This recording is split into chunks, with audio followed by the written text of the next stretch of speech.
of Kittens and Broken Things. Chapter 19. Thane went to meet with Kolyat, using a face shield, an assumed identity, and after making arrangements that the surveillance on Kolyat was aware of his presence, and that he was not a threat, through Kara's coordination. When his son opened the door, he was struck by how much he looked like his mother. Kolyat had always been told that as a child, with him torn between wanting to look like himself and declaring that his mother was beautiful, but he was a boy. He was still a boy, and still like his mother, her pattern of colors, if not her colors themselves, her vulnerabilities. Irikah had worn them with grace. On Kolyat they weighed heavy. His jaw tight and rigid as he said, "Father, I wished to see that you were well. If you do not wish to speak to me, I understand. I do not wish to be a burden." Kolyat's jaw tightened further, and the corner of his mouth twisted. He had so much to say to that, but instead opened the door. "Please, come in." Thane walked into the apartment, awed to consider his son in this setting, not amid things that were exclusively Drell, an added layer of far from home on top of his age, his anger, his place, his unfathomable mind. "Thank you." Thane sat at the nearest opportunity, waited until Kolyat sat, far away and with suspicion and anger pouring off him in palpable waves. Thane did not make eye contact, as that would be too much presumption between two people who were essentially strangers at this point in their lives, as he said, "I would ask for your forgiveness, but I do not believe I deserve it. What I do owe you as a spirit, and not your father, is an explanation.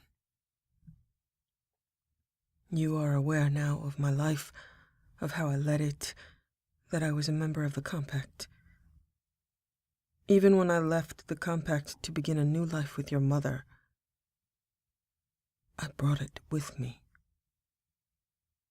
When I saw the state of Drell living standards, the sickness, the possibility of destitution, I continued with my work. It placed you and your mother at risk. Your mother was killed by associates of those I had hunted, slavers.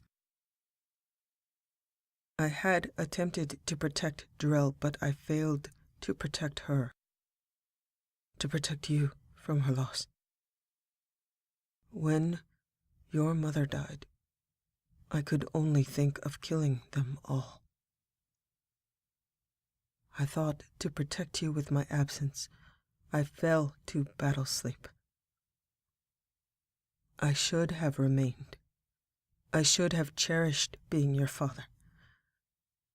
But that was not what I was trained to do.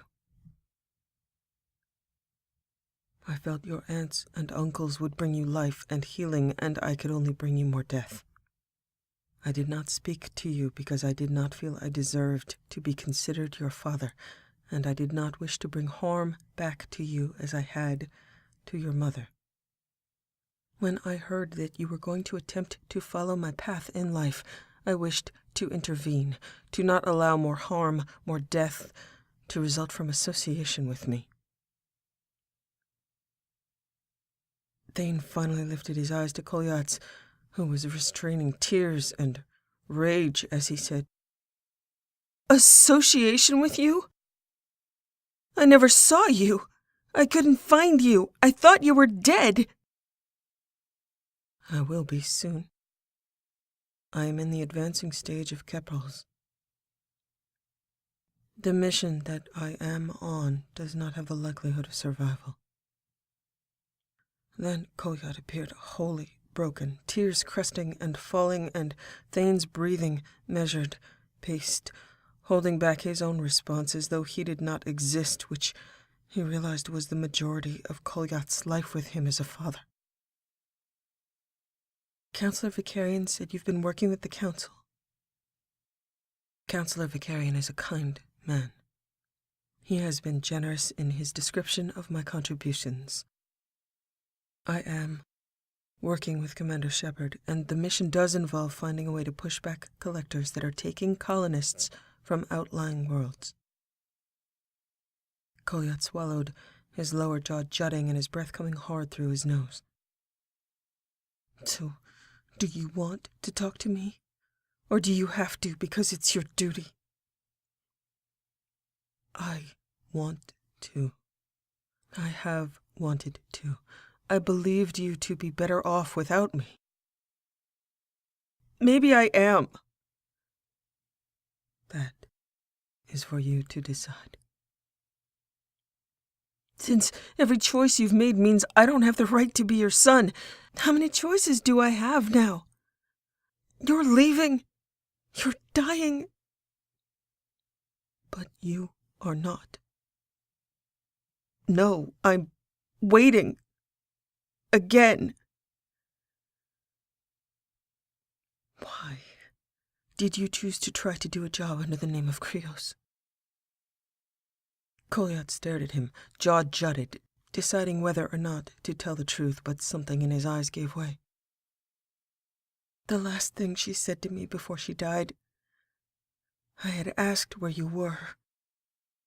She said, I should always be proud of you. I should always honor your choices, so I tried. I missed her every day. I hoped you'd come back every day. And when I found out you were gone,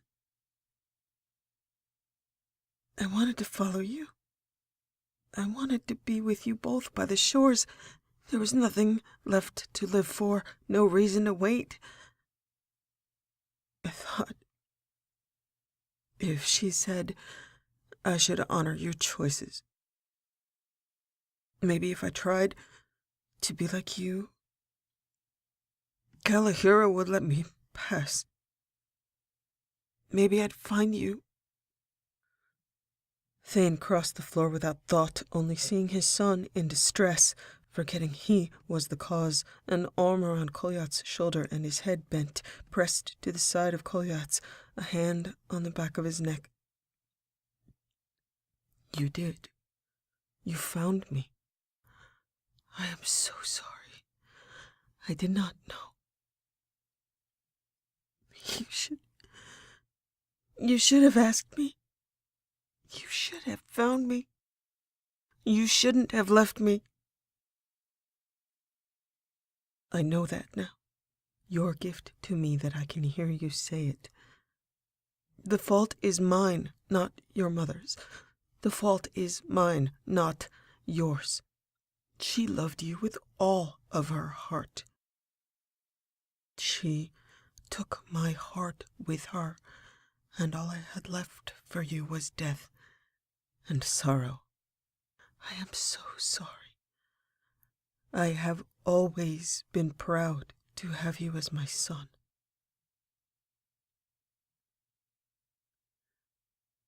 They stood together, Kolyat weeping and Thane seared, unable to touch what he felt, distant but with his son's skin under his hands. Precious. After a time, Kolyat asked, So, what happens now? I must continue my work, but we will set in at the Citadel occasionally. If at all possible, I will be able to speak to you, to spend time with you. Unfortunately, close association will still result in you becoming a target. So I'm bait? No. You can leave the Citadel. You can do whatever it is that you wish. Counselor Vicarian will help with any career path or school you might care to attend. So, you've been killing bad people since I was born? Yes. Before that, I was trained to kill whoever the Hanar asked me to kill, but I turned my personal attention toward those who preyed upon Drell. Slavers. I chose my contracts to focus on removing threats from the galaxy. Is there any way I could help? I'm certain there is, if you wish to discover it. I will speak to Commander Shepard. About me? She is the one who arranged for Counselor Vicarian to speak to you. Can I meet her? He sounded fascinated. Thane could not blame him and almost smiled. I think she would like that. Okay. Please, This is a lot. I don't know what I want, but I'll think about it. You have every right to be angry. Whatever time you can spare, I would treasure.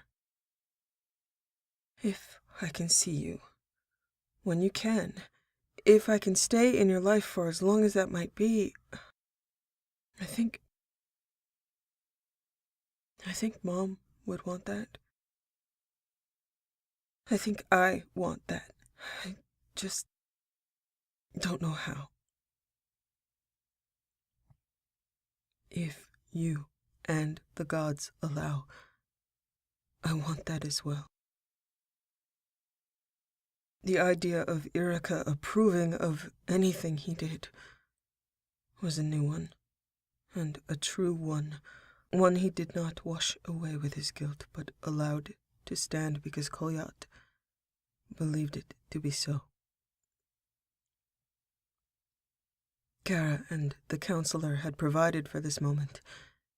Irikah gave her blessing, and Thane saw the adult face of his son in person, and not from surveillance.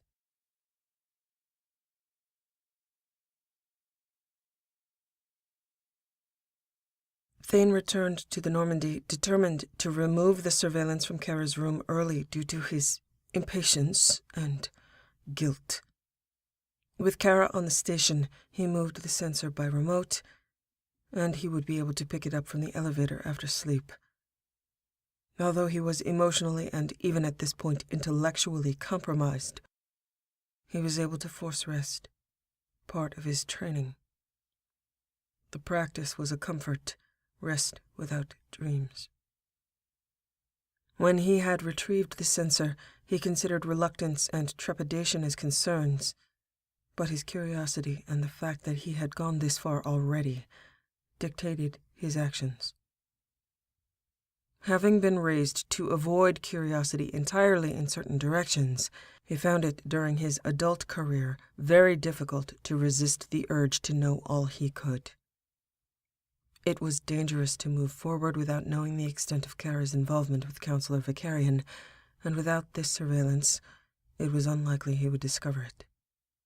It was nearly zero in probability that she would tell him. He reviewed the footage, experiencing twining guilt that he'd attained it, and driving curiosity that ensured he would not stop, as he had promised, to know all he could know. She had a habit of speaking to herself and inanimate objects while baking. That was the answer to the streaks of powder. Human flour. He watched several nonsensical conversations with herself that were meandering and frivolous. She was lonely. She was isolated. She was forced to maintain a personality that did not suit her. She spoke to her parents, asked their advice.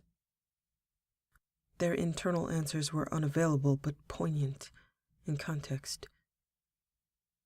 Thane reviewed the evening of him telling her about Kolyat, her conflict over asking for the simplest of favors, using the words bondmate. She spoke to Counselor Vicarian each day, seemingly at his insistence. It's not like he's going to demand sex for saving a young boy's life. Getting sidetracked on him demanding sex and how good that sounds. Give me a minute. Oh. Okay. Deep breath.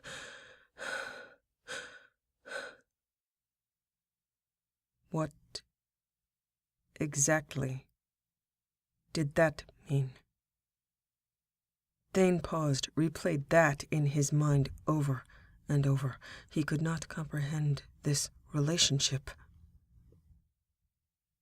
But there was one. Bondmate. Love. The way they spoke to each other.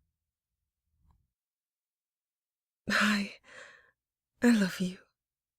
Hi, I love you too. They spoke of him, of Kolyat, the decisions they'd made, Vicarian's inspiration to set Thane up as a hero. So, I'm your bondmate, but that doesn't grant me counselor access privileges. Oh, yes, it does. Yeah, but it shouldn't.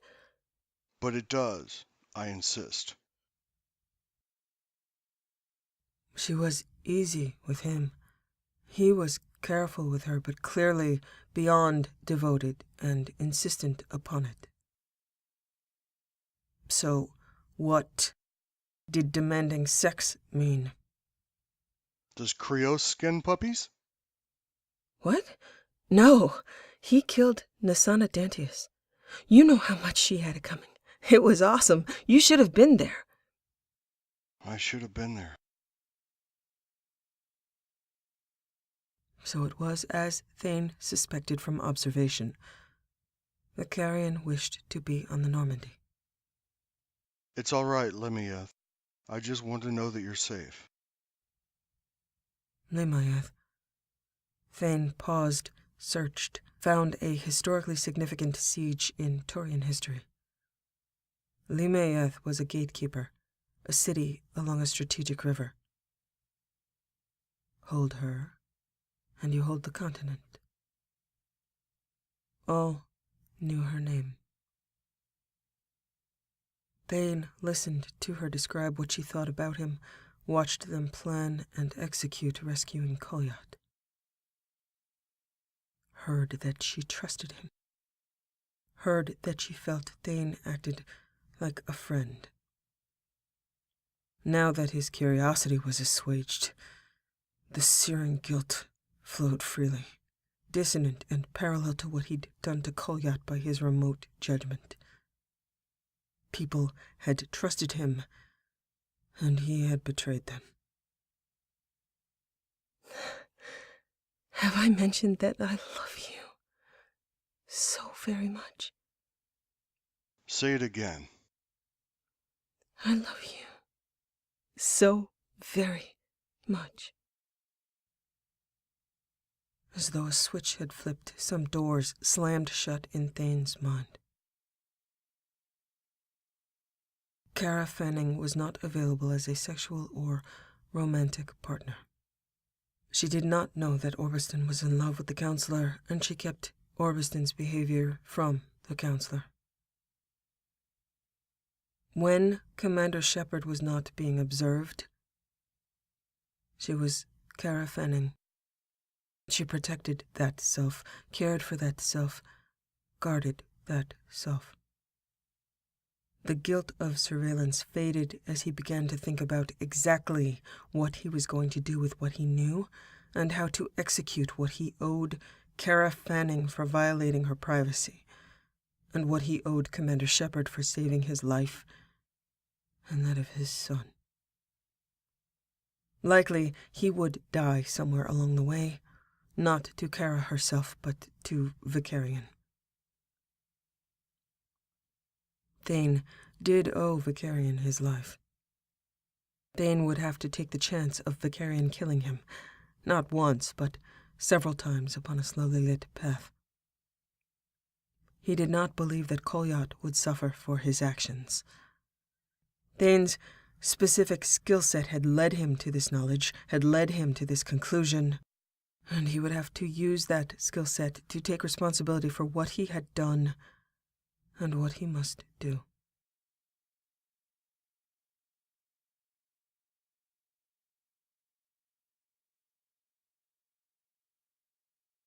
Kara got an alert of an incoming vital transmission from the elusive man.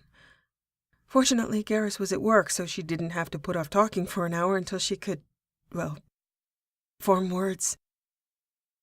She could swear reverie was getting stronger. She was falling. Sure, she'd reached the bottom, but there was just more falling. Now through warm syrup she could breathe in and breathe out that caressed her skin and kept her submerged in beautiful and perfect. Coming from that state felt like slowly rising from that warmth into cold air, and then into icy water, muscles tensing and breath short. Eventually the feeling of just breathing being one of treading freezing water, wanting to reach for him again as her lifeline. She listened to the elusive man tell her about a suspected collector attack on Trireme, a Turian colony in the Terminus systems. She asked him how he knew about the attack, and he attempted to stonewall her. She smiled at him. You brought me back to life for good reason, some of which would involve situations like this, when I know someone is lying. You have an agent. An agent knows when, or you would not be risking my life on it. Give me the information I need going in. You potentially burn one contact that I don't need to know about. I potentially save a colony by you providing me with a better tactical map than you suspecting something is about to take place. He reluctantly gave her the exact planned time and date. She asked him, "Will they have eyes on the colony?" "No." "Thank you."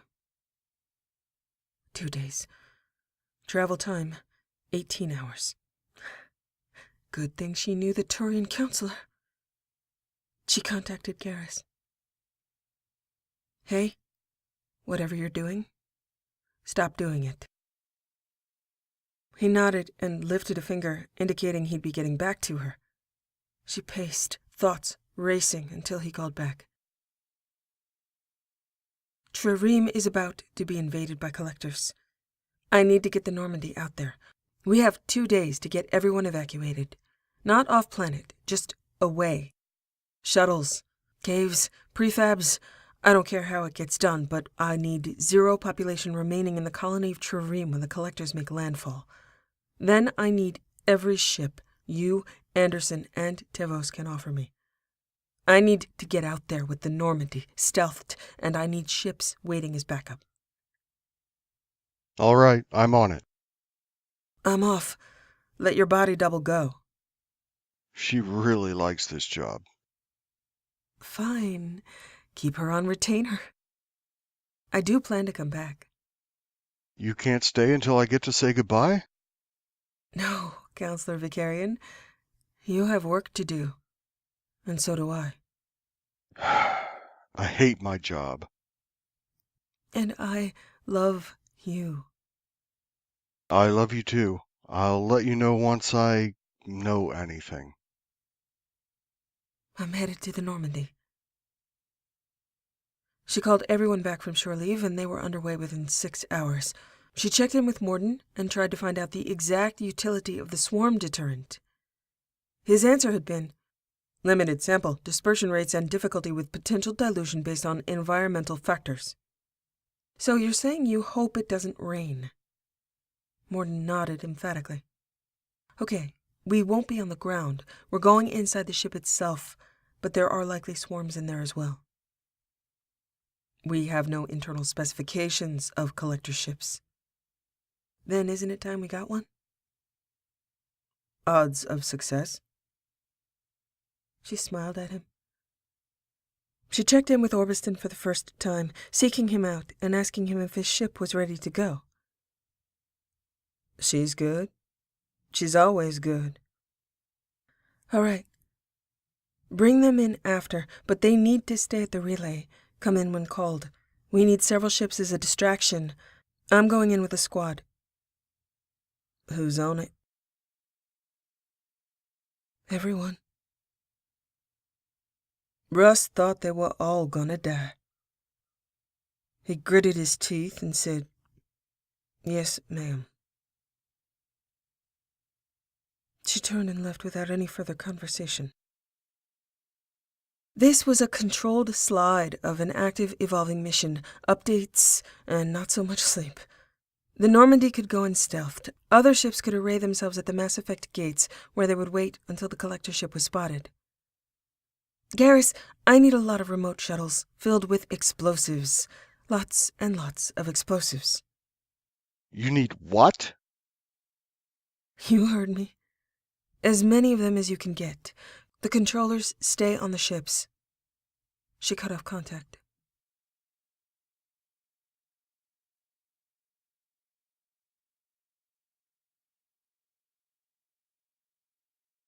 She spoke to Thane. Help me out, if you would. I've got the colonists evacuating. Ship should be there soon. If we have the Normandy go in at the same time with a number of close-range shuttles as decoys, the Normandy stays safe. Our shuttle makes it in. If we are not targeted. Yeah, that. We make it in. We clear room to room with a full squad. All candidates. The main ships might not be needed, but we clear our way into a console. I hack my way in. It's a big ship, but it's still just a ship. You have no maps, no previous intelligence of how the ship is constructed? No, just the where and the when. Determined how. The elusive man. And you trust him? No, not even a little. About this? Yes, if he wanted to betray me, I'm betting his best shot at that would have been letting me stay dead. It is possible, not probable. So, right up there with most of my usual missions. I am with you, Siha. No brilliant insights? Other than what you already know? That this is a high-risk mission based on limited intelligence? Yeah, that's fair.